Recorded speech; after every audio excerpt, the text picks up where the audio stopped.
La frontière du côté Bénin est ouverte. Maintenant, c'est comme quand on danse le tango, ça se danse à deux. Du côté du Bénin, c'est ouvert. Nos frères du Niger ont encore quelques difficultés, on va le dire comme ça, mais nous avons bon espoir que cela se règle rapidement. Donc le blocage, c'est à leur niveau? Le blocage n'est pas au niveau du Bénin. La frontière du côté Bénin, elle est ouverte. C'est plutôt de l'autre côté qu'il y a blocage pour le moment. Mais comme j'ai dit, j'ai bon espoir que très rapidement, nous puissions conjuguer cette situation au passé. Est-ce que les médiations n'ont pas marché? Est-ce qu'on va dire que les médiations n'ont pas marché? Je pense qu'il faut comprendre, il faut accepter le fait que nous ne soyons pas sur la même longueur d'onde parfois. En ce qui concerne cette situation qui est triste, parce que en réalité, il n'y a pas de différence entre le Bénin et le Niger. Deux pays siamois. Et c'est triste de constater cela. Et nous, la porte, elle reste ouverte. Et ce qui est le plus important, le président de la République l'a dit, je l'ai répété à plusieurs reprises, c'est de nous assurer que, quels que soient les choix que chacun de nous fait, que nous nous assurions de faire en sorte que le plus important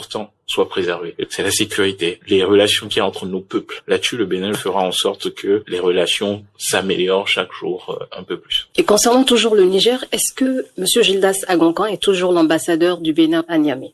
M. Gildas Agonkan a été rappelé. On n'a plus d'ambassadeur au Niger?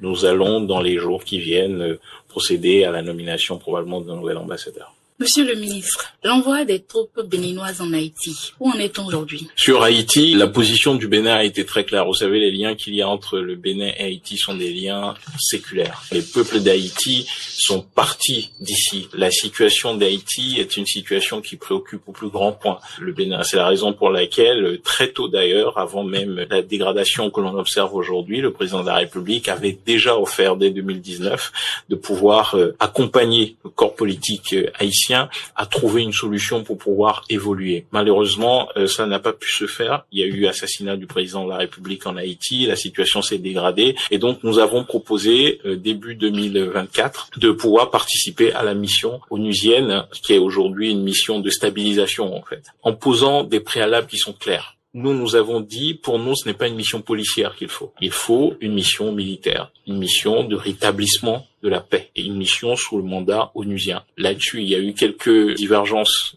en termes de perception de ce qu'il fallait faire. Je pense qu'aujourd'hui, au vu de ce qui est en train de se passer, la communauté internationale se rend compte que la position du Bénin était probablement celle qu'il fallait suivre. Nous attendons qu'il y ait un mandat onusien qui soit mis en place. Et dans ce cadre-là, en fonction de l'évolution de la situation, le Bénin et les autorités béninoises décideront de la participation des troupes béninoises ou pas. Pour l'instant, il n'y a pas de troupes béninoises en Haïti parce que le mandat n'est pas le mandat que nous souhaitons. Nous pensons que c'est un mandat qui doit être un mandat militaire. Monsieur le ministre, nous sommes dans une nouvelle carte diplomatique au Bénin. Combien d'ambassades supprimées? Nous en avons combien actuellement? Qu'est-ce que cette nouvelle carte nous a déjà apporté? À question claire, réponse claire. Aujourd'hui, le Bénin a une quinzaine d'ambassades. Et notre objectif n'est pas de réouvrir la quarantaine ou la cinquantaine d'ambassades que nous avions au départ. Une ambassade, elle est là pour pouvoir apporter des résultats concrets aux Béninois. Que ce soit des Béninois de la diaspora ou les Béninois qui vivent au Bénin. Alors je sais, quand on dit qu'on a réduit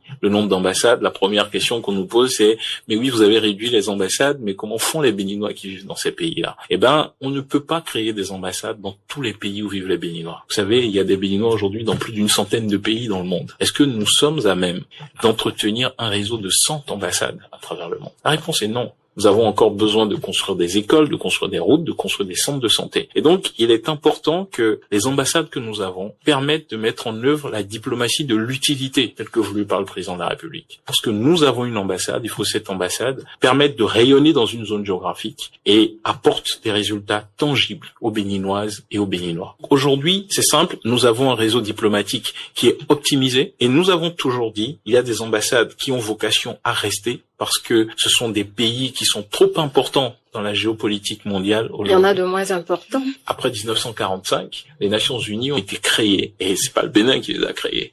Et aux Nations Unies, il y a ce qu'on appelle le Conseil de sécurité des Nations Unies, avec 5 pays qui sont membres permanents du Conseil de sécurité des Nations Unies. Donc ces 5 pays, vous avez vocation à être en dialogue permanent avec eux. Les autres ne sont pas moins importants. Sur les autres, nous avons une diplomatie qui va être une diplomatie d'une présence qui va permettre de pouvoir apporter des résultats concrets au Bénin. Et c'est cela que nous regardons. Nous avons fermé l'Inde en 2020. Aujourd'hui, nous avons rouvert l'Inde. parce que l'Inde est devenue notre premier partenaire économique, une source d'investissement majeure. Vous voyez, au niveau de la zone industrielle de Glodjibé, nous avons fermé le Brésil, nous avons ouvert le Brésil, parce que aujourd'hui nous avons un plan de développement des relations bilatérales avec le Brésil qui est un plan très ambitieux, et pour cette raison nous avons besoin d'une ambassade. Il y a certains pays où aujourd'hui nous n'avons pas atteint encore le niveau de relations, et c'est tout à fait normal que nous n'ayons pas d'ambassade dans ces pays-là. Est-ce que c'était un mauvais calcul? Pas du tout. Comme j'ai l'habitude de le dire, nous avons une carte diplomatique qui est dynamique. Elle n'est pas figée dans le temps. Elle va évoluer. Nous avons des pays où nous serons présents et de façon régulière, nous réévaluons cette carte diplomatique pour nous dire,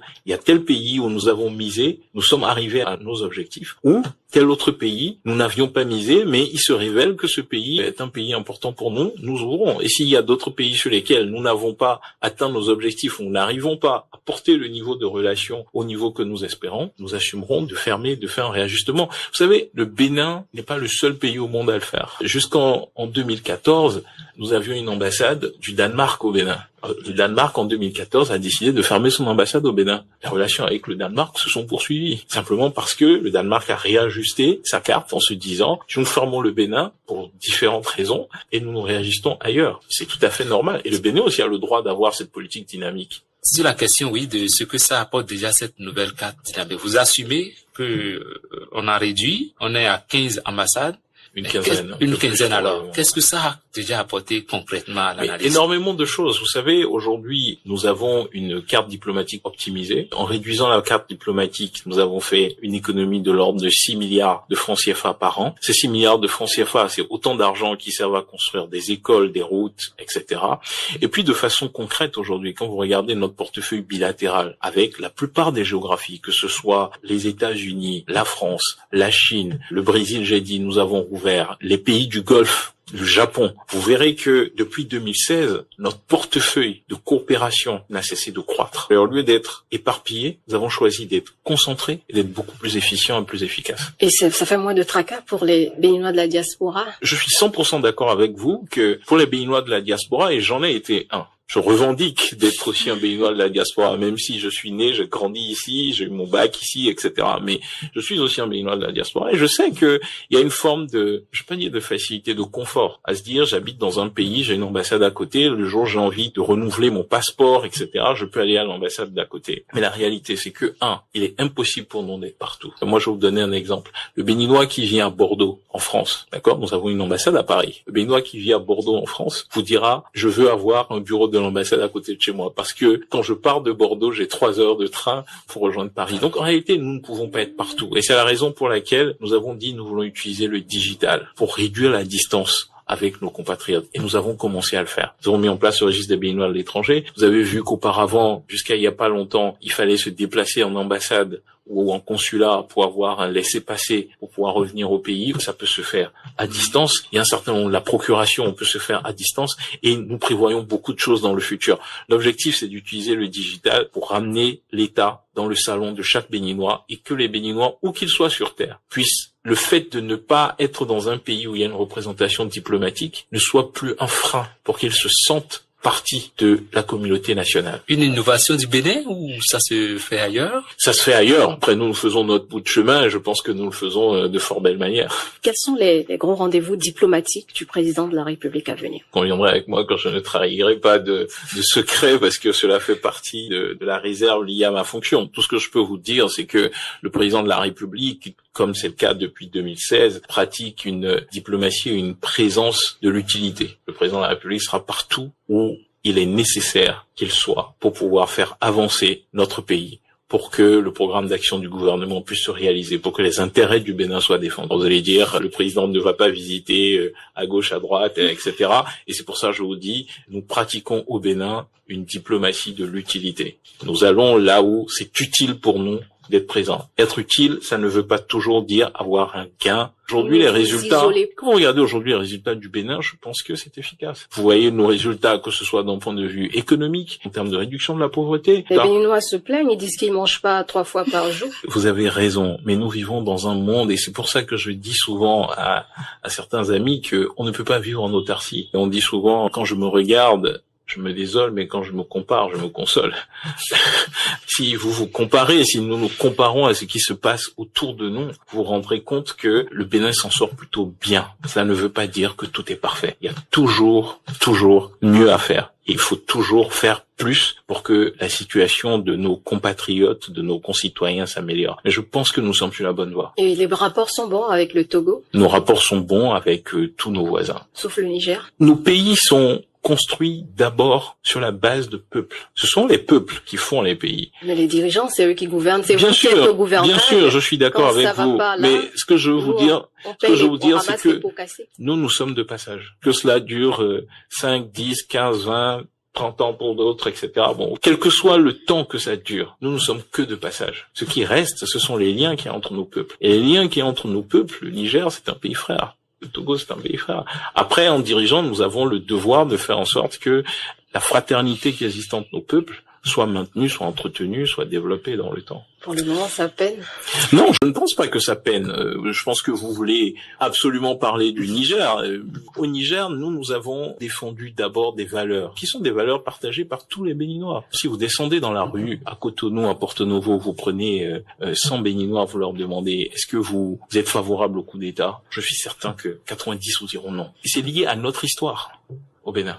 Première chose. Donc nous avons un rejet de toute forme de conquête du pouvoir par les armes. Mais c'est lié à notre histoire. Ensuite, nous faisons partie d'organisations régionales. Vous avez dû remarquer que le Bénin est très attaché à son image. Et nous faisons tout pour que le Bénin soit un pays sérieux. Ça veut dire quoi? Ça veut dire que nous respectons aussi nos engagements internationaux. Nous faisons partie d'un ensemble. Lorsque l'ensemble prend une décision, nous appliquons la décision. Mais tous les pays n'ont pas suivi. Est-ce qu'on est accompagné par la CEDEAO aujourd'hui, par exemple, dans cette résolution de crise avec le Niger? Niger, mais d'autres cas également, montré notre attachement à l'organisation régionale qu'est la CEDEAO. Et nous avons continué à travailler à l'intérieur de la CEDEAO pour faire bouger la position de la CEDEAO. Heureusement, nous y sommes parvenus. Maintenant, vous me demandez, est-ce que la CEDEAO nous a soutenus? Je pense que nous avons des questionnements sur la CEDEAO. Des questionnements sur la CEDEAO. Vous savez, quand vous avez 50 ans, vous faites un bilan de votre vie. Et ce bilan a été fait au Bénin ici? Tout ne peut pas être blanc, tout ne peut pas être noir. Il y a des choses qui sont positives.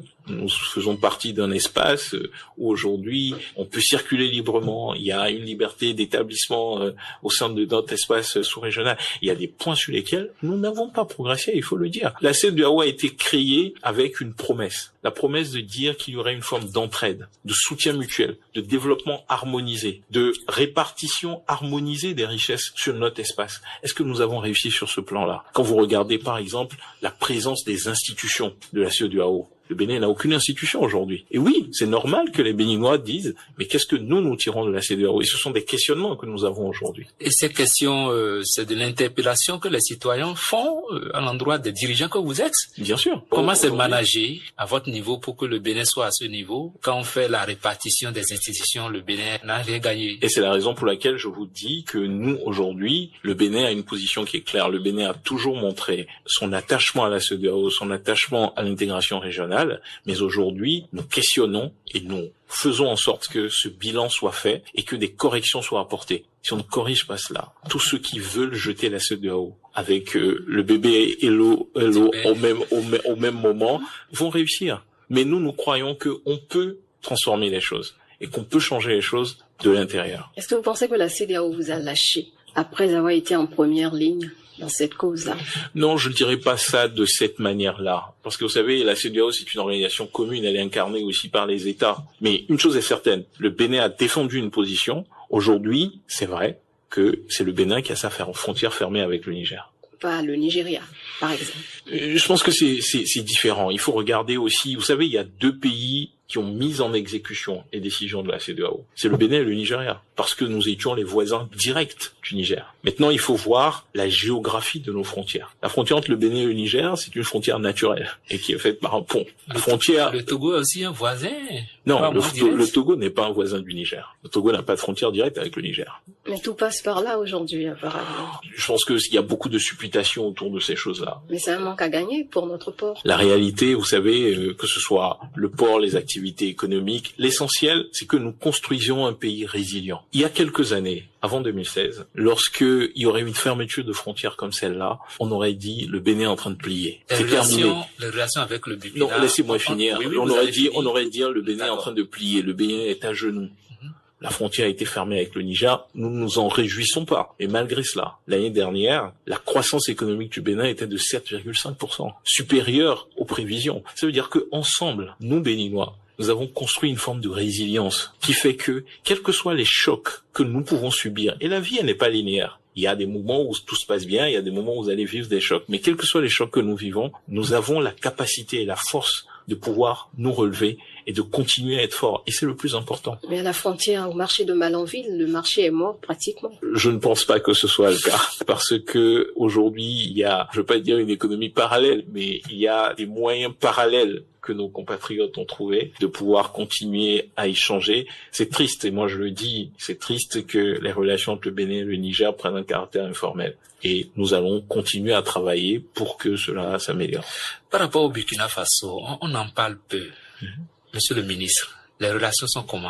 Les relations avec le Burkina Faso, j'ai envie de dire que ce soit avec le Mali, le Niger ou le Burkina Faso, nous avons, je dirais, des relations cordiales. Mais ce qui manque aujourd'hui, c'est d'avoir une vraie coopération active, notamment sur les questions de sécurité. Nous en avons besoin. Et le président de la République l'a dit de façon claire. Que certains voisins décident de ne plus faire partie d'une organisation régionale, c'est leur choix. Et nous n'avons qu'à le respecter. Mais nous avons une obligation, c'est de travailler ensemble. Et malheureusement, aujourd'hui, ce n'est pas le cas. Est-ce qu'il y a des échanges en vue de rapprochement entre l'AES et la CEDEAO? Il y a eu des discussions qui ont été lancées la semaine dernière. Le président de la commission de la CEDEAO était au Mali pour rencontrer les ministres des Affaires étrangères des pays membres de l'AES. Je pense que c'est le cours normal des choses. En tout cas, c'est ce que le Bénin a toujours défendu depuis plusieurs mois. Que nos 3 pays frères décident de faire partie de l'AES, c'est leur droit, nous le respectons. Nous avons le devoir de trouver le créneau pour pouvoir continuer à travailler ensemble. Parce que c'est ça qu'attendent nos peuples. Ils n'attendent pas de nous que nous soyons là à nous lancer des invectives sur les réseaux sociaux.